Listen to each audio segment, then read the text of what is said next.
The Premier League is back for yet another week. We are coming up close to the end of the season at the moment. We are in game week 29 at the moment. And just bear in mind, I'm recording this before the game week 28 matches start. So the standout matches will be Newcastle versus Manchester United and Aston Villa versus Chelsea. So hopefully you enjoy the video. Let's get straight into it. Now, Everton versus Burnley is the first game. Now, this game could be quite a solid one. So let's get started with Everton. They've been pretty decent this season, sitting in and around the mid-table area, which is solid. But their form, I mean, it's not been the best as of recent. Last game they played Manchester United and they lost 1-0. They did give a lot of fight. They could have taken the win as well, but they're missing a key player as well in Grealish creatively. But onto Burnley, they've been doing not the best this season, sitting around 19th place at the moment. It's not ideal at all. They must win the next few games to have a chance at staying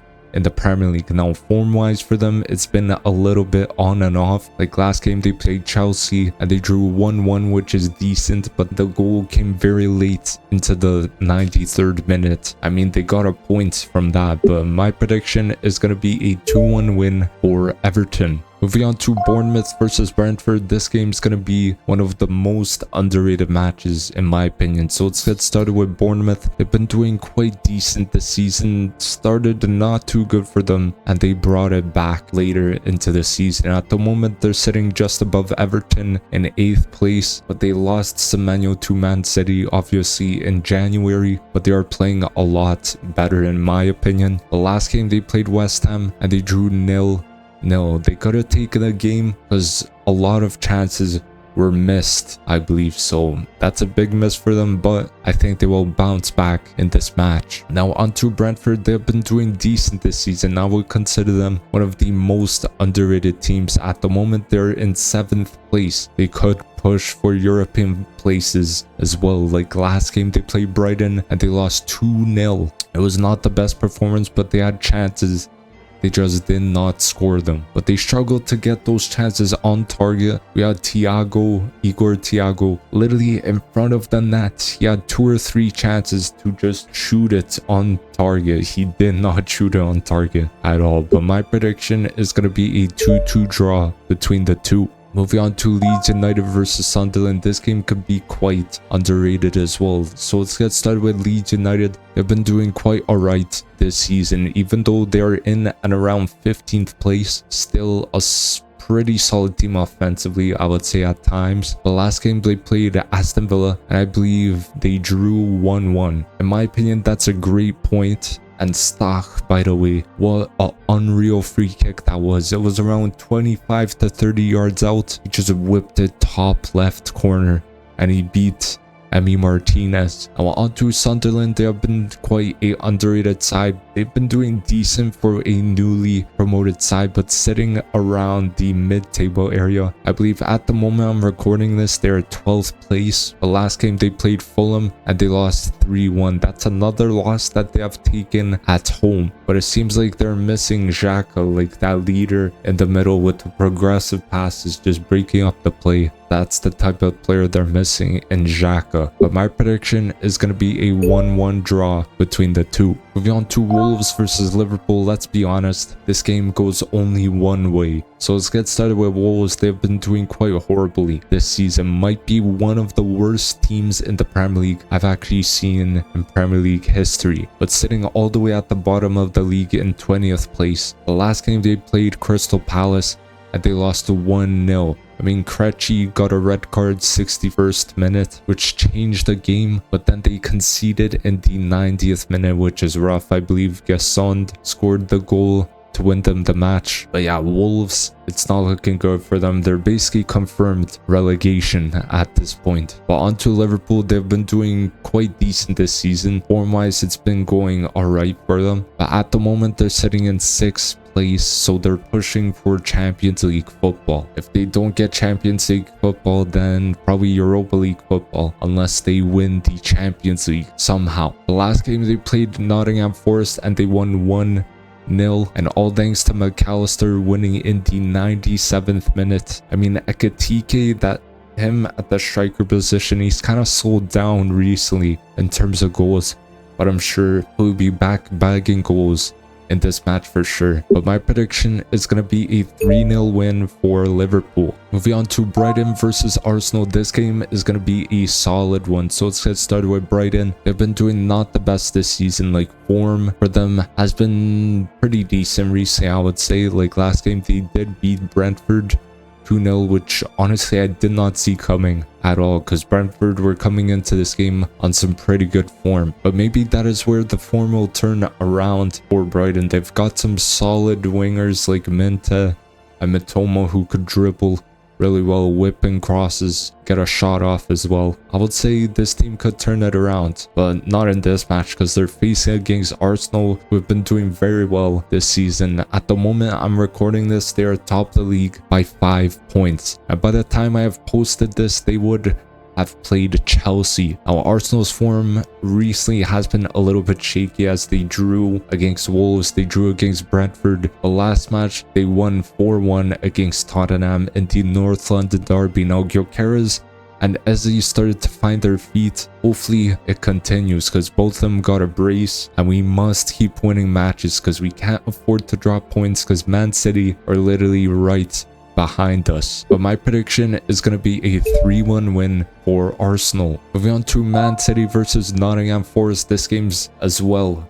it's gonna go one way in my opinion. So let's get started with Man City. They've started to heat up this season. I feel like the signings of Semenyo and Guehi, they've made them title contenders again. As we speak, City are 5 points behind Arsenal with a game in hand. So if they win their game in hand, they could be 2 points behind Arsenal. Now, last game they played Newcastle and they won 2-1. But what a game. By the way, Nico O'Reilly scoring 2 goals and winning that match for Manchester City. Now, that City attack does look pretty dangerous because they have Semenyo, Haaland, and now Marmoush and Haaland are playing in that kind of like double striker role. It's crazy. Then you have Doku as an option, you have Cherky as an option. Kind of scary. But on to Nottingham Forest. They've been doing not the best this season. Form-wise, it's been a little bit rough. I'm not gonna lie. As we speak, they're 2 points off of relegation. They kind of have to go into this game and try to get a point or even a win if they somehow can. But last game they played Liverpool and they lost 1-0. As I said before, McAllister scored and he won it for Liverpool in the 97th minute. So it's a very rough way to drop points after playing a pretty decent game. But my prediction is going to be a 3-1 win for Man City. Moving on to Fulham versus West Ham. This game could be quite underrated. So let's get started with Fulham. They've been doing quite decent this season. Their form recently has been a little bit rough as well, even though they won their last game 3-1 against Sunderland. Now, Jimenez scoring a brace. I believe one of the goals was a penalty. But yeah, he's been pretty crucial for them over the course of the season, and Iwobi as well getting a goal. I won't lie, Iwobi has been quite the player for them. Doesn't matter if defensively he's been pretty decent, tracking back, getting the ball back, and even attacking wise, just his ball carrying is very, very good. While on to West Ham, they've been doing not the best this season, sitting in the relegation zone at the moment. It's not looking too good because they're very close to getting out of it. Actually, they just need one win and they're out of it. I think they're like 2 points behind 17th place, which is Nottingham Forest. But last game they played Bournemouth and they drew 0-0. Honestly, both teams could have won that match. Both of them had a lot of chances, like they could have scored, but they just did not take them. But that new striker Castellanos has been struggling to score. He's gotten chances, he's been in good positions as well. He's just not put the ball in the back of the net. But my prediction is going to be a very surprising 2-1 win for West Ham. Moving on to Aston Villa versus Chelsea. Now, this is a huge game for the top 4 race. So let's get started with Aston Villa. They've been doing quite well this season. At the moment, they're sitting in 3rd place, which is very good. Their form recently has been not too bad, but last game they played Leeds United and they drew 1-1. Like the last few minutes of that match, they were knocking on the door. They could have scored a second goal to win it, but I mean, Leeds were defending pretty well. But Morgan Rogers, he's a player that always stands out for me for Aston Villa. He has loads of shots. He had a lot of shots towards the end of that Leeds game. Just he did not put them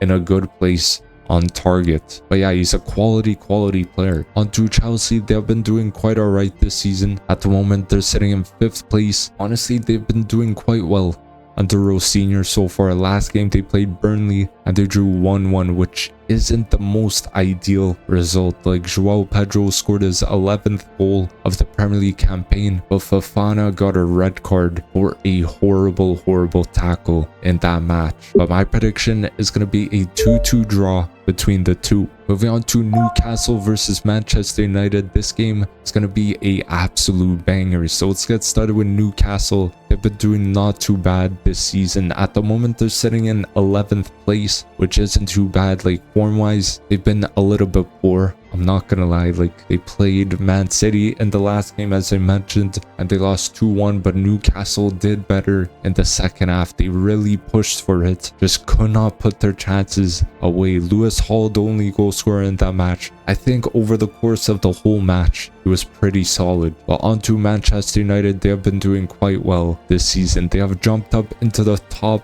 4, so Champions League is on for them at the moment, but they're also playing some very nice football. I gotta admit that Bruno has been doing so well. Sesko has like 6 goals in 2026 so far, and the signings have started to come good slowly for Manchester United. You have Embuemo doing pretty decent. Sesko's been balling out. Cunha has been doing very well as well. I mean, they're all starting to come good. Now, last game they played Everton and they won 1-0, and speaking of Sesko, he scored the winning goal coming off the bench in that Everton game. But my prediction is going to be a 1-1 draw between the two. Moving on to Tottenham versus Crystal Palace. I could see this game being quite a tight one. So let's get started with Tottenham. They have not been doing too good this season, honestly. Sitting in 16th place, which is very close to relegation at the moment. I believe they're like 4 points off, which is unbelievable. But form-wise, it's been not going too good for them, as last game they played Arsenal and they lost 4-1